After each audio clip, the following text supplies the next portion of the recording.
السلام عليكم ورحمة الله وبركاته. Alhamdulillah.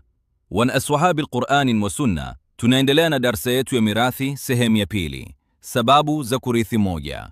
Kwa uhusiano wa kizazi jamii mbili, ndoa tatu, mtumwa aliyewachwa huru, nguzo za kurithi moja, anayerithiwa awe ameshafariki mbili, kupatikane wenye kurithi tatu, kuweko na kitu cha kurithiwa mfano shamba, pesa na kadhalika. Mambo ambayo huzuia mtu kurithi moja.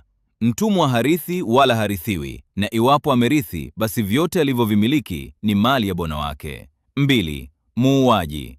Mtu aliyeua kwa ajili ya kurithi, basi atopata kitu chochote katika mali ya yule anayemrithi. Kwa mujibu wa maneno ya Mtume Muhammad sallallahu alayhi sallam, hatopata muuaji mali ya katika mirathi. Imepokelewa na Muslim, lakini kutokana na madhehebu manne yamekhitilafiana na rai hii. Imam Hanafi anasema kila muuaji atatoa kafara na atazuiliwa kurithi.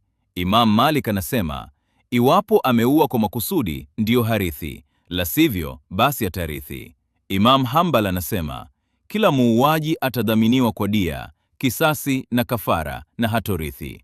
Imam Shafi anasema kuua kwa namna yoyote kutamfanya mtu asirithi. Tatu, kukhitilafiana kwa dini, nayo ni Muislamu na asiyekuwa Muislamu, hata kama ni ndugu. Haya ni kwa mujibu wa maneno ya Mtume sallallahu alayhi sallam, hamrithi Muislamu kafiri, wala kafiri hamrithi Muislamu.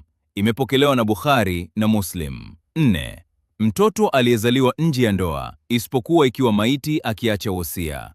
Wana aswahabi al-Qur'ani wa Sunna, darsa yetu namba 2 tunafikia hapa. Insha Allah tutaendelea darsa ijayo. Usisahau kusubscribe channel yetu ili umoja wetu na lengo letu lifikie. Amin.